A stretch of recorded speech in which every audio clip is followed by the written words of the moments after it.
భారత్ మీద 50% సుంకాలు విధించేసరికి పాకిస్తాన్ తెగ సంబరపడిపోయి తన యొక్క వస్తు మార్కెట్ ఏదైతే ఉందో అమెరికాకి ఎగుమతులు అవ్వాల్సినటువంటివన్నీ కూడా ఎక్కువ ఎగుమతులు అవుతాయి. మాకు మంచి అవకాశం, మా యొక్క బియ్యాన్ని ఎక్కువ కొంటారు, అలాగే మిగతా వస్తువులు కూడా అమెరికా వాళ్ళు ఎక్కువ కొంటారు, ఎందుకంటే ఇప్పుడు భారత వస్తువులకి గిరాకీ పెరిగిపోయింది కాబట్టి. కానీ వాస్తవం ఏంటంటే మన యొక్క బియ్యానికి కానీ మిగతా వస్తువులకు కానీ అమెరికాలో డిమాండ్ తగ్గలేదు, కాకపోతే కొనడం తగ్గింది.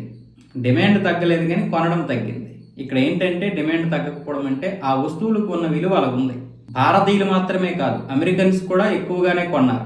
అయితే ఇప్పుడు 50 నుంచి 18% ట్రంప్ మళ్ళీ నిర్ణయం తీసుకున్నాడు కదా. ఈ 18% తగ్గడం వల్ల మనకంటే 1% పాకిస్తాన్కి ఎక్కువ. పాకిస్తాన్ మీద 19%, మనకేమో 18%. అయితే బియ్యానికి ఎంత శాతం ఉందో తెలియదు కానీ మొత్తానికైతే ఇప్పుడు ప్రస్తుతానికి బాగానే ఈ యొక్క సుంకాలు తగ్గాయి. దీనివల్ల ఇప్పుడు పాకిస్తాన్ యొక్క మార్కెట్ ఎంతో కొంత పడిపోద్దని దాని యొక్క భయం.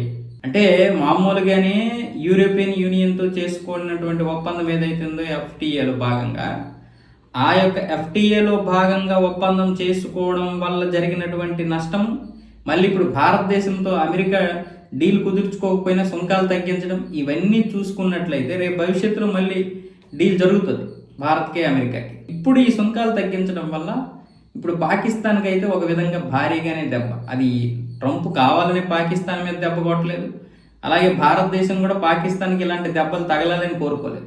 ఇప్పుడు జరిగినటువంటి ఈ పరిణామాల మధ్య పాకిస్తాన్ నలిగిపోతుంది అంతే, దాని మీద ఎవడేం చేయలేడు. యూరోపియన్ యూనియన్ దేశాలతో భారతదేశం ఒప్పందం చేసుకున్నప్పుడు కూడా బంగ్లాదేశ్, పాకిస్తాన్ నలిగిపోయాయి. ఎందుకు? వీళ్ళకి ఎఫ్టీఏలో భాగంగా ఎటువంటి సుంకాలు లేకుండా వీళ్ళ వస్తువులు యూరోపియన్ యూనియన్ దేశాలకు వెళ్ళాయి. కానీ ఇప్పుడు భారతదేశం వస్తువులు వెళ్తే భారతదేశంకి గిరాకీ ఉంటుంది, ఆ వస్తువులే కొంటారు, ఆ వస్తువులకే నాణ్యత.